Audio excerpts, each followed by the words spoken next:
कल रात आपने टीवी न्यूज चैनलों पर एग्जिट पोल की रिपोर्ट देख ली होगी और इस एग्जिट पोल में वो बीजेपी या एनडीए को 350 से 400 पार करवाते हुए दिखा रहे हैं। लेकिन ये एग्जिट पोल की जो रिपोर्ट है ये बिल्कुल गलत साबित होने वाली है और ये गलत क्यों साबित होने वाली है ये हम आपको आज इस प्रोग्राम में फैक्ट्स के साथ बताएंगे।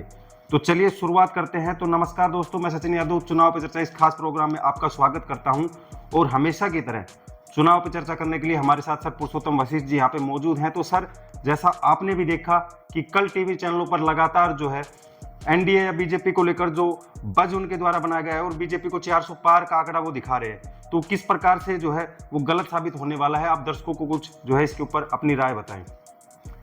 देखिए, आज का वीडियो मुख्य रूप से हम फैक्ट के आधार पर बताएंगे आपको कि क्या क्या सिचुएशन है और क्या क्या हो सकता है। देखिए दर्शकों, 350 से लेकर 400 तक सीटें विभिन्न चैनलों ने अपने एग्जिट पोल में दी हैं। लेकिन आप बताइए, ऐसा कहीं पॉसिबल हो सकता है जब पूरे देश में कोई ऐसी वेव ही ना हो किसी गवर्नमेंट की तरफ। अगर आप 2014 की बात करें, तब प्रधानमंत्री मोदी जी ने अच्छे दिन का वादा किया था और अच्छे दिन के बीच एक पूरी मोदी लहर देखी गई थी पूरे देश में। तब अगर प्रधानमंत्री मोदी आपके 300 पार नहीं हो पाई थी बीजेपी, 2019 का जो चुनाव लड़ा गया था वो पूरे राष्ट्र प्रेम के आधार पर लड़ा गया, तब भी प्रधानमंत्री मोदी सिर्फ 303 सीट ला पाए, बीजेपी की मैं बात कर रहा हूँ। और एनडीए की बात करें तो 349 सीटें आपके एनडीए गठबंधन के खाते में आई थी। लेकिन आप इस बार का चुनाव देखें और अगर 2019 के चुनाव से आप कंपेयर करिएगा तो आपको देखने को मिलेगा कि विपक्ष बिल्कुल कमजोर था, ना इतना प्रचार कर पा रहा था वो अच्छे से, ना इतनी कोई रैलियां थी, ना कोई बिल्कुल जुड़ाव दिख रहा था। लेकिन अब आप 2024 के चुनाव में जब आते हैं तो यहाँ पर इंडिया गठबंधन जैसा एक बड़ा संगठन बना, जहाँ पर विभिन्न क्षेत्रीय दल आए एक साथ और उन्होंने मिलकर चुनाव लड़ा। साथ ही आपने देखा होगा कि राहुल गांधी जी ने 2 यात्राएं करी पूरे देश के अंदर। उसके बाद आपने कैंपेनिंग भी देखी, कांग्रेस की तरफ से काफ़ी एग्रेसिव रही। अगर उसके बाद भी एग्जिट पोल में ऐसा कह दिया जाए कि भाई इस बार भी बीजेपी जो पिछले बार जो मार्क लेके आई थी उससे भी बहुत आगे निकल जाएगी, तो आप ही लॉजिक समझ सकते हैं कि लॉजिक इसमें है या नहीं। ये तो 4 तारीख को साफ हो ही जाएगा कि ये सच होंगे या झूठ, या फिर अंदर कोई सेटिंग हो चुकी है, वो भी चीज़ें आपके सामने आ जाएंगी। लेकिन आपको हम आज फैक्ट के आधार पर बताते हैं कि क्या हो सकता है और क्या नहीं। लेकिन सर, इससे पहले मैं आपको वो बात और बता दूं, जैसे इन्होंने विधानसभा के जब चुनाव हुए थे उनमें भी एग्जिट पोल इन चैनलों द्वारा लगातार जारी किए गए थे, लेकिन वो एग्जिट पोल भी किस प्रकार जो है गलत साबित हुए थे वो भी एक बार दर्शकों के सामने साझा करें, वो चीज़ भी आप देखिए दर्शकों, इस वीडियो में हम आपको ये भी बताएंगे कि किस स्टेट में कितना नुकसान हो सकता है और ये एग्जिट पोल कहाँ तक गिरकर आएंगे। दूसरा, हम आपको फैक्ट तो बता ही रहे हैं, जैसे मैंने पहला आपको फैक्ट बता दिया है कि इस बार का चुनाव कैसा था।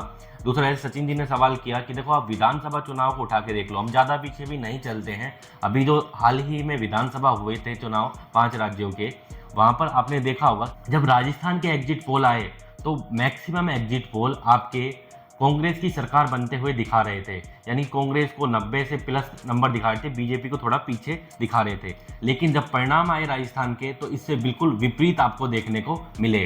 वहीं अगर हम मध्य प्रदेश की तरफ बढ़ें तो मध्य प्रदेश में कांग्रेस की सरकार आराम से ये एग्जिट पोल बनते हुए बता रहे थे, लेकिन जब रिजल्ट आए तो बीजेपी ने कांग्रेस का सुपड़ा साफ करते हुए भव्य जीत हासिल करी।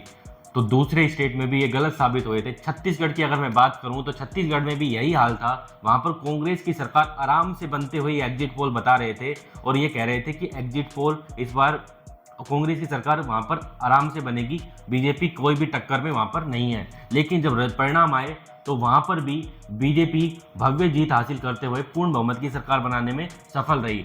वहीं अगर तेलंगाना की हम तरफ चले दर्शकों, तो वहां पर भी ये एग्जिट पोल लगातार ये कह रहे थे कि इस बार कांग्रेस और बीआरएस में कड़ी टक्कर है।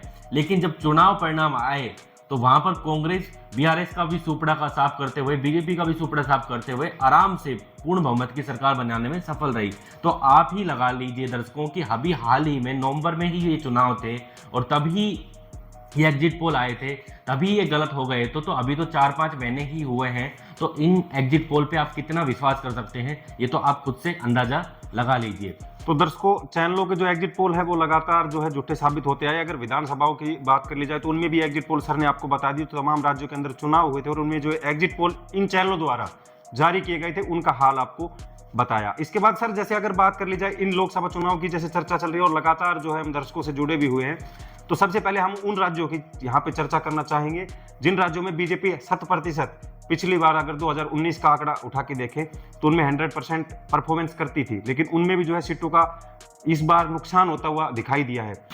तो सर सबसे पहले मैं यहाँ पे हरियाणा राज्य की यहाँ पे चर्चा करना चाहूंगा। जिस प्रकार जो न्यूज चैनल है यहाँ से 6 से 8 सीटें इनके द्वारा दी गई है, लेकिन क्या सिचुएशन जो है हरियाणा स्टेट को लेकर वास्तव में अगर ग्राउंड लेवल की रिपोर्ट के आधार पर देखा जाए तो क्या सिचुएशन यहाँ पे बनती हुई दिखाई दे रही है? देखिए दर्शकों, हरियाणा से जितने भी रिपोर्ट्स आए, इस बार ये लगातार सामने आया कि वहां पर एक एंटी मोदी वेव चल रही है, यानी कि एंटी बीजेपी एक वेव देखने को साफ साफ मिली। वहां पर गुस्सा था लोगों के बीच में, और जबकि एग्जिट पोल उससे विपरीत परिणाम दिखा रहे हैं और ये कह रहे हैं कि जैसे पिछली बार बीजेपी 10 की 10 जीती थी। यहाँ पे सचिन जी ने कहा कि पहले उन स्टेट्स को हम ले रहे हैं जहाँ पर बीजेपी ने 10 की 10 सीटें जीती थी।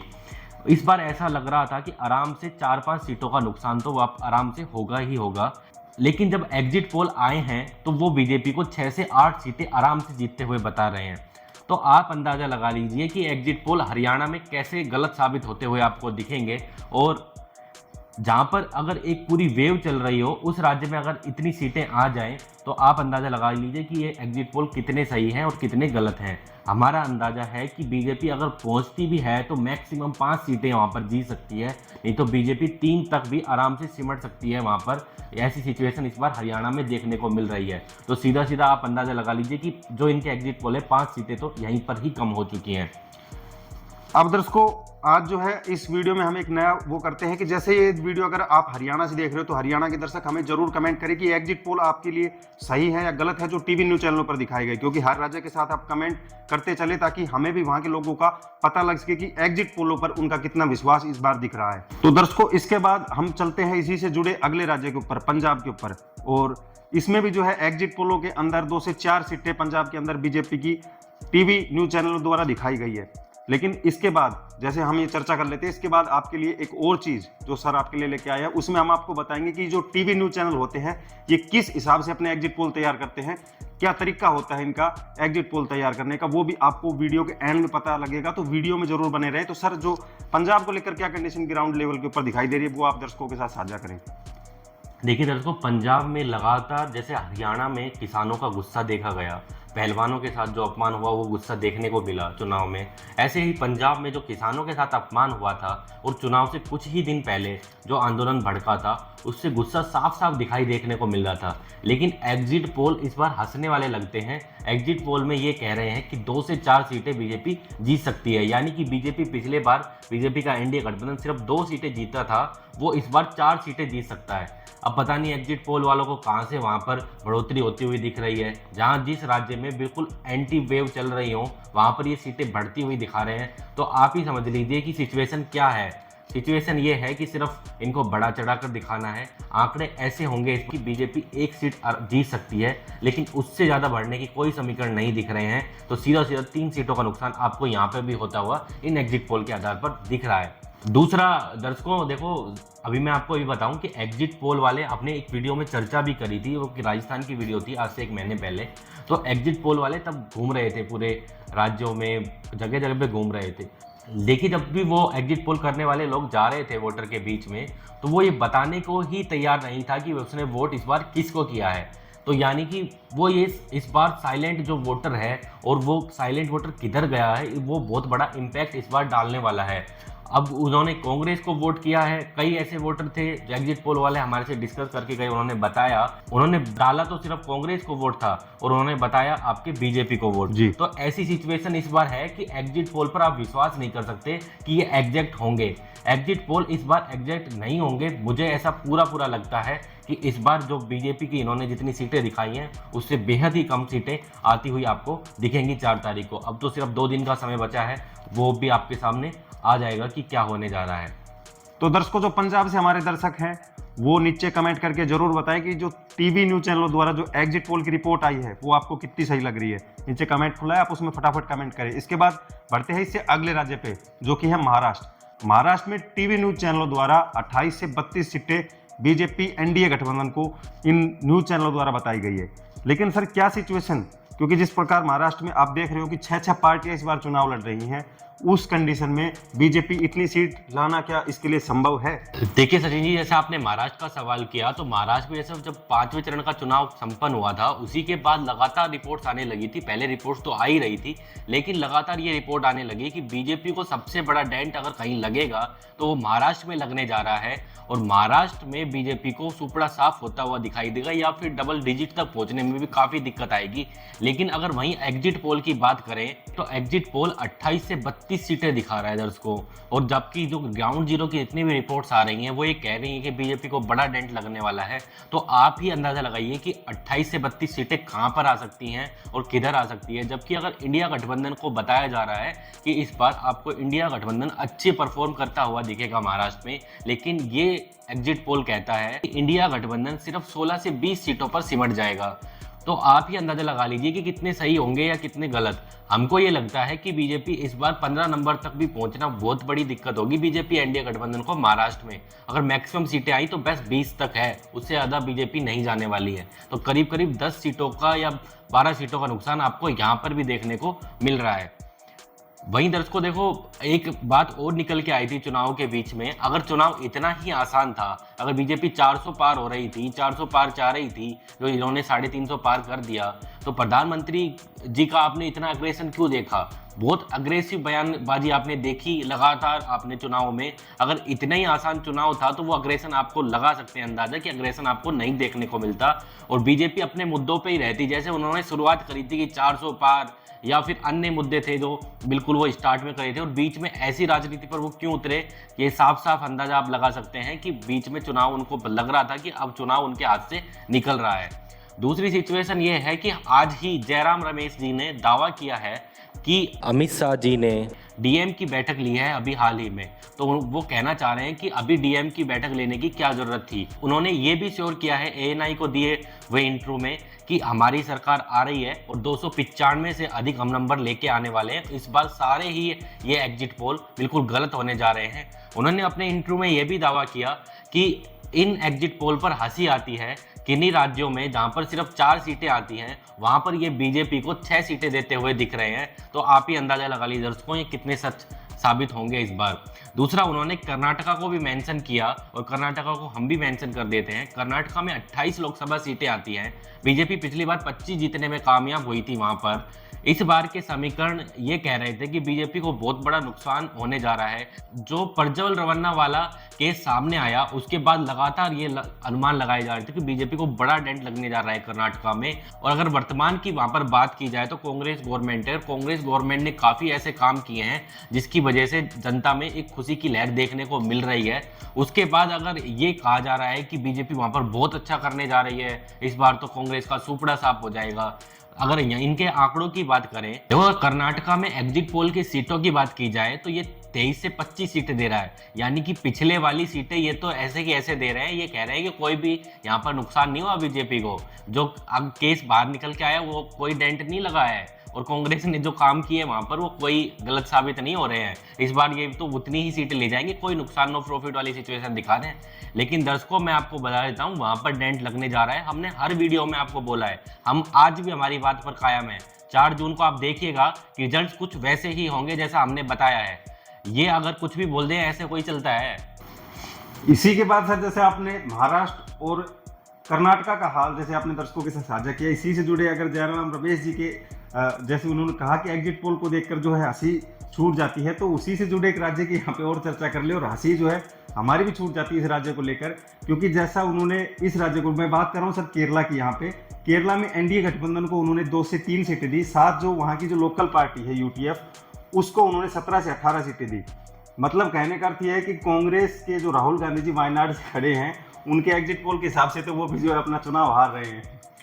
तो देखो सचिन जी, आपने कितने अच्छे से दर्शकों को समझा दिया कि केरला से जितनी भी रिपोर्ट्स आ रही थी उसमें ये कहा जा रहा था कि इंडिया गठबंधन वहाँ पर करीब करीब आपके 17 से 18 सीटें जीतेगा और सीपीएम के खाते में बाकी बची हुई सीटें जाएंगी और कांग्रेस को खाते में मैक्सिमम सीटें आती हुई बता रहे थे। जितने भी रिपोर्ट्स आई, बीजेपी का कोई भी खाता खोलते हुए नहीं बता रहा था। लेकिन हम अभी भी कहते हैं कि हो सकता है बीजेपी एक सीट वहां पर जीत जाए, लेकिन उससे ऊपर कहीं पर भी नहीं जाने वाली है। लेकिन ये 2 से 3 सीट दे रहे हैं। और दूसरा, आपने जैसे मेंशन किया कि कांग्रेस को ये एक भी सीट देते हुए नहीं बता रहे हैं, यानी कि इंडिया गठबंधन की बात कर रहा हूं। तो इसका मतलब है कि राहुल गांधी जी जो वायनाड से चुनाव लड़ रहे हैं, इनके हिसाब से तो वो भी हार गए हैं वहां से, जो वहां पर काफी मजबूत दिखाई देते हैं। तो आप दर्शकों ये समझ सकते हैं कि ये एग्जिट पोल कितने झूठे हैं। हर राज्य में हम आपको बता रहे हैं कि ये कैसे झूठे साबित होते हुए दिख रहे हैं। अगर आप समझ लीजिए राहुल गांधी जी अगर उस चुनाव को हराता हुआ बता रहे हैं, वो भी वायनाड में, तो आप समझ सकते हैं कि सिचुएशन क्या है इन एग्जिट पोल में। पूरी तरीके से एक तरफा एग्जिट पोल है,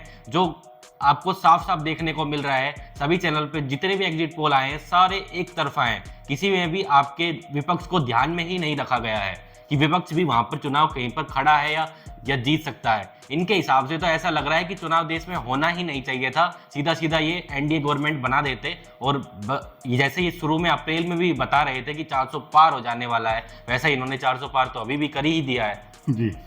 तो दर्शकों, जैसे केरल से अगर ये वीडियो आप देख रहे हो तो नीचे कमेंट बॉक्स खुला है, आप उसमें भी अपनी राय रखें और हमें बताएं कि केरल में क्या सिचुएशन जो है इन एग्जिट पोलों के अलावा आपको दिखाई दे रही है। इसी से जुड़े सर अगले प्रदेश के, अगर मैं यहाँ तमिलनाडु को भी इसमें इंक्लूड कर दूं कि तमिलनाडु में किस प्रकार के एग्जिट पोल जो है वो दिखाई दे रहे हैं कि बीजेपी को लेकर जो है इन्होंने क्या बताया है। वहीं देखो, अगर तमिलनाडु की बात की जाए तो दर्शकों जितने भी रिपोर्ट तमिलनाडु के लिए भी निकल कर आई कि वहां पर जैसे 39 सीटें आती थी और बीजेपी का खाता भी पिछली बार नहीं खुला था। लेकिन सिचुएशन जितनी भी निकल के आ रही थी, ऐसा कहा गया कि इस बार वहां पर भी खाता नहीं खुलने जा रहा है। लेकिन ये एग्जिट पोल कहते हैं कि 2 से 4 सीटें बीजेपी एनडीए जीतने में कामयाब होगा। हमको भी लगता है कि 1-2 सीटें निकल सकती हैं, लेकिन 4-4 अगर सीटें बीजेपी वहां पर निकाल ले तो ये एग्जिट पोल हंसी के पात्र ही बनते हैं। और ये हंसी के पात्र आपको दिख रहे हैं कि ये हर जगह इतनी बढ़ोतरी दे रहे हैं बीजेपी को, यानी कि इनको 400 पार का नंबर पार करवाना था। अब कैसे करवाते, तो इन्होंने करके दिखा दिया। जहां पर जो पॉसिबल चांसेस भी नहीं थे, वहां पे इन्होंने पॉसिबल करते हुए दिखा दिया। तमिलनाडु का जो हमारा नंबर है वो मैक्सिमम 2 तक जा सकता है, वो भी बीजेपी के लिए बहुत टफ चांस है। यानी कि अगर आप देखें कि सिचुएशन ऐसी है वहां पर कि 80-20 मतलब 80% चांस है कि आपके वो सीटें इंडिया गठबंधन जीतेगा और बाकी के 20% बीजेपी, यानी इतनी कमजोर है तमिलनाडु में। तो यानी कि 2 सीटें निकालना भी बहुत मुश्किल की बात है अगर निकली भी तो। पर सिचुएशन यही बन रही है कि वहां पे बीजेपी का खाता नहीं खुलने वाला है। पर ये इन्होंने तो 4 सीटें दे दी हैं, अब 4 सीटें दे दी तो 400 पार हो गया है। तो इसके साथ साथ जैसे आपने तमिलनाडु की बात जो है आप दर्शकों के साथ साझा की, लेकिन जिस प्रकार बताया कि इन्होंने 400 पार किया, जैसे हम इनका अगर टोटल उठाकर देखें एनडीए गठबंधन का या फिर एनडीए गठबंधन का, तो जहां पे जो इंडिया गठबंधन की सीटें भी थी इन्होंने उनको इंक्लूड भी नहीं किया। ऐसी बहुत सारी जो स्टेट है उन्होंने ऐसी गड़बड़ कर रखी है कि उनकी जो सीटें जहां पे मिलनी थी वो अदर्स के खाते में कर दी, या फिर उनकी जो सीटों उनको ऐड नहीं किया। उसी स्टेट को 3-3 में सिमटा के जो है वो निकल गए। देखो, अभी आपने जैसे उदाहरण आपने कहा, तो ऐसे केरला का उदाहरण लें तो केरला में इन्होंने एक भी सीट इंडिया गठबंधन को नहीं दी है। तो आप दर्शकों अनुमान लगा सकते हैं कि ये किस तरीके से बायस्ड एग्जिट पोल है। वहीं अगर अगले राज्य की तरफ हम बढ़ें तो वो है झारखंड, और झारखंड में 14 लोकसभा सीटें आती हैं और 11 बीजेपी पिछली बार जीतने में कामयाब हुई थी। इस बार इन्होंने एग्जिट पोल में कहा है कि 8 से 10 सीटें वापस से झारखंड में जीत सकती है। यानी कि जो आदिवासी मुख्यमंत्री को जेल में डाला गया उसका गुस्सा तो कहीं नहीं दिखने वाला है जमीन पे, इनके हिसाब से तो। और इनके हिसाब से तो आराम से जो बीजेपी पिछले बार वाली परफॉर्मेंस दोहरा रही है। अब आप ये अंदाजा लगा लो कि अगर किसी मुख्यमंत्री को जो वहां पर बहुत बड़ा बहुमत के साथ जीता हो, अगर उसको जेल में डाला गए तो जनता में गुस्सा तो दिखता है ना कहीं। वो गुस्सा देखने को ही नहीं मिल रहा है इनके एग्जिट पोल में। तो ये तो दिखा रहे हैं कि पिछले बार वाली परफॉर्मेंस से सिर्फ 1 सीट कम आने वाली है। लेकिन हमारा समीकरण ये कहता है कि अगर मैक्सिमम टू मैक्सिमम भी बात, तो झारखंड में बीजेपी 7 के नंबर तक पहुंच पाएगी, उससे ज्यादा आपको नहीं पहुंचती हुई दिखेगी। तो इनकी तो यहाँ पर भी अगर आप देखें तो 3 से 4 सीटों का अंतर यहाँ पर भी आ रहा है। झारखंड से जुड़े सर अगले एक और राज्य की बात कर लूँ मैं, बिहार की। तो बिहार में भी कुछ इसी प्रकार के जो एग्जिट पोल जो है इनके द्वारा प्रकाशित किए गए, तो उनके ऊपर जो है आप क्या कहना चाहते हो? देखो, अगर बिहार की बात की जाए तो आपने देखा होगा लगातार मीडिया ने भी ये चीजें कहा। जिस गोदी मीडिया के लिए बोला जाता है कि ये गोदी मीडिया है, उस गोदी मीडिया ने भी लगातार ये दिखाया कि आपके आरजेडी या तेजस्वी जी की रैलियों में भयंकर भीड़ इस बार देखने को मिली। तो वो भीड़ गई कहाँ पे, वो वोट नहीं बना क्या इस बार? जितने भी एग्जिट पोल पहले आए वो एग्जिट पोल ये दिखा रहे थे लगातार कि इस बार 50-50 या 60-40 का सिचुएशन रहने वाली है बिहार में, लेकिन ये 28 से 33 सीटें दे देते हैं। पिछली बार अगर 40 में से 39 सीटें बीजेपी जीती थी वहां पर, और वापस से इन्होंने सिर्फ 5 से 6 सीटों का नुकसान किया है। बाकी की यार बीजेपी को अच्छी कंडीशन में जाता हुआ इन्होंने वापस से बता दिया है बिहार में, लेकिन कंडीशन इससे विपरीत है। जनता में गुस्सा दिखाई दे रहा है, बार बार सरकार बदलने का भी गुस्सा आपको देखने को मिलेगा चुनाव में। 4 तारीख आने दीजिए, ये रिजल्ट आपके सामने होंगे, सच क्या है और झूठ क्या है वहां पर भी आपको देखने को मिलेगा। कम से कम इस जो एग्जिट पोल आया है उसमें 10 से 12 सीटों का तो आराम से अंतर होने जा रहा है। ये सीटों का मार्जिन 15 तक भी पहुंच सकता है। जैसा सर आपने दर्शकों को बताया इस राज्य का हाल, इसके बाद मैं चलना चाहूंगा एक अगले राज्य पे जिनके आंकड़े जो है इन एग्जिट पोल को देखकर एकदम फिर हंसी छूटने लायक है।